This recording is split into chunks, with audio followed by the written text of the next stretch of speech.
చరిత్ర ఎప్పుడూ ఒకేలా ఉండదు. కానీ కొన్నిసార్లు తనకి తాను పునరావృతం చేసుకుంటుంది. సరిగ్గా 43 ఏళ్ల క్రితం ఉమ్మడి ఆంధ్రప్రదేశ్లో ఒక నటుడు రాజకీయాల్లోకి వచ్చి కొత్త పార్టీని స్థాపించి కేవలం 9 నెలల్లోనే అధికారాన్ని చేజిక్కించుకుని రికార్డుని సృష్టించాడు. ఆయనే నందమూరి తారక రామారావు. ఇప్పుడు 2026లో తమిళనాడులో సరిగ్గా అలాంటి చరిత్రనే మళ్లీ సృష్టించాడు విజయ్. ద్రావిడ పార్టీల కోటను ఎవరూ టచ్ చేయలేరు అనుకున్నారో అదే కోటపై తన జెండాను పాతారు తలపతి విజయ్. 108 స్థానాలు, కేవలం 2 సంవత్సరాల ప్రయాణం, ఒకే ఒక్క సభతో మొదలైన తుఫాను నేడు తమిళనాడు రాజకీయ ముఖ చిత్రాన్ని మార్చేసింది. అసలు విజయ్ ఈ మ్యాజిక్ ఎలా చేశారు? తమిళనాడులో సీఎం కావాలి అంటే 118 సీట్లు కావాలి. టీవీకే పార్టీ దగ్గర 108 సీట్లు మాత్రమే ఉన్నాయి. విజయ్ నెక్స్ట్ ప్లాన్స్ ఏంటి? విజయ్ 108 సీట్లు గెలుచుకోవడానికి కారణాలేంటి? డీటెయిల్డ్గా ఈ వీడియోలో తెలుసుకుందాం. కాబట్టి చివరి దాకా వీడియోని చూడండి.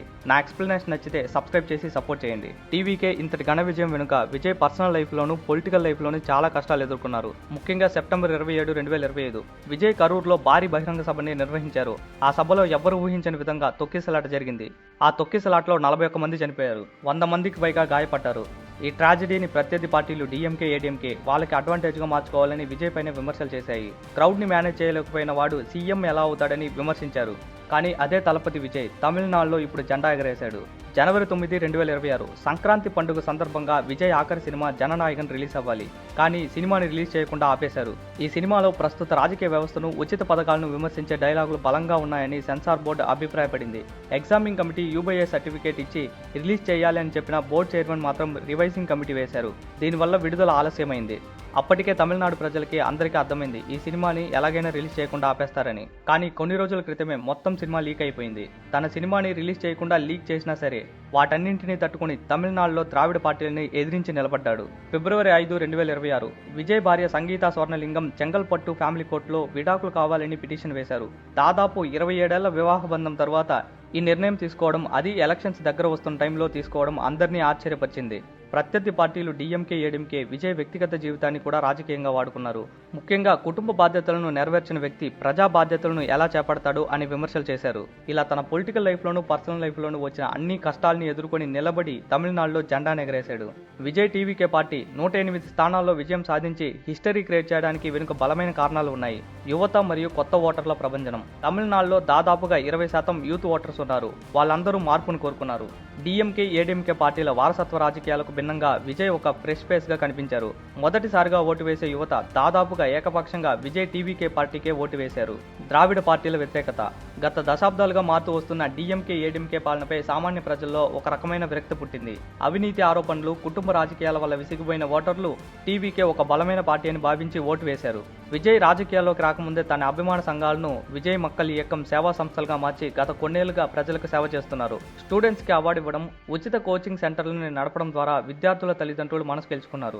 సినిమా ఇమేజ్ మాత్రమే కాకుండా ప్రతి గ్రామంలోనూ బలమైన క్యాడర్ నిర్మించుకోవడం కలిసి వచ్చింది. విజయ్ తన సిద్ధాంతాన్ని సెక్యులర్ సోషల్ జస్టిస్ గా ప్రకటించారు. పెరియార్, అంబేద్కర్ సిద్ధాంతాలను గౌరవిస్తూ తమిళ జాతీయవాదాన్ని బలంగా వినిపించారు.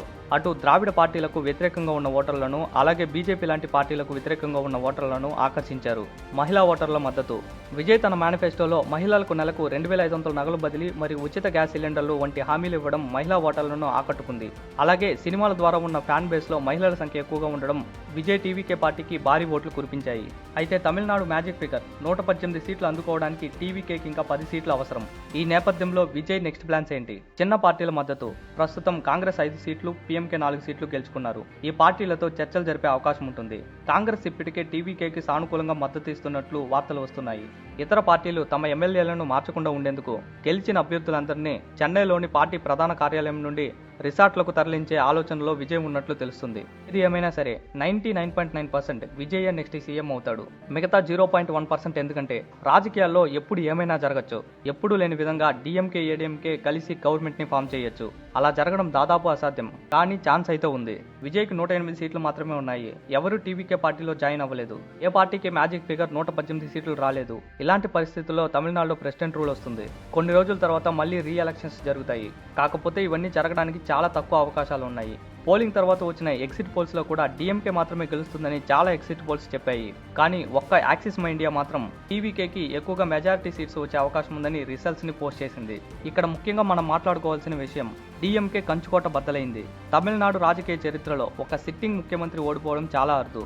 1996లో జయలలిత తర్వాత మళ్ళీ ఇప్పుడు 2026లో ఎంకే స్టాలిన్ తన సొంత నియోజకవర్గమైన కొలత్తూరులో ఓడిపోయారు. టీవీకే అభ్యర్థి విఎస్ బాబు స్టాలిన్పై విజయం సాధించారు. ప్రభుత్వ వ్యతిరేకతతో పాటు కొలత్తూరులో టీవీకే చేసిన గ్రౌండ్ వర్క్ మరియు యువత ఓట్లు స్టాలిన్ ఓటమికి ప్రధాన కారణమయ్యాయి. అయితే స్టాలిన్ కుమారుడు ఉదయనిధి స్టాలిన్ మాత్రం తన చేపాక్ నియోజకవర్గంలో విజయం సాధించాడు. ఈ ఓటమిని అంగీకరిస్తూ స్టాలిన్ ఒక ట్వీట్ చేశారు. ప్రజల తీర్పును గౌరవిస్తున్నాను. డీఎంకే ఒక బాధ్యతాయుతమైన ప్రతిపక్షంగా పనిచేస్తుంది అని ట్వీట్ చేశాడు. విజయ్ సృష్టించింది ఒక చరిత్ర. ఇంతకు ముందు ఎన్టీఆర్ మాత్రమే కేవలం 9 నెలల్లోనే కొత్త పార్టీని ఫామ్ చేసి గవర్నమెంట్ ని ఏర్పాటు చేశాడు. సేమ్ విజయ్ కూడా ఏ పార్టీతో పొత్తు లేకుండా 108 సీట్లు గెలవడం అంటే సాధారణమైన విషయం కాదు. పోటీ చేసిన మొదటి ఎలక్షన్స్ లోనే 34.92% ఓట్లను గెలుచుకున్నాడు. డీఎంకే 24.19% ఓట్లను గెలుచుకున్నారు. ఏడీఎంకే 21.21% ఓట్లను గెలుచుకున్నారు. విజయ్ సృష్టించిన చరిత్రకి కారణాలు ఏమనుకుంటున్నారు? మీ అభిప్రాయాన్ని కామెంట్ సెక్షన్లో షేర్ చేయండి. నా ఎక్స్ప్లెనేషన్ నచ్చితే సబ్స్క్రైబ్ చేసి సపోర్ట్ చేయండి. Thank you for watching.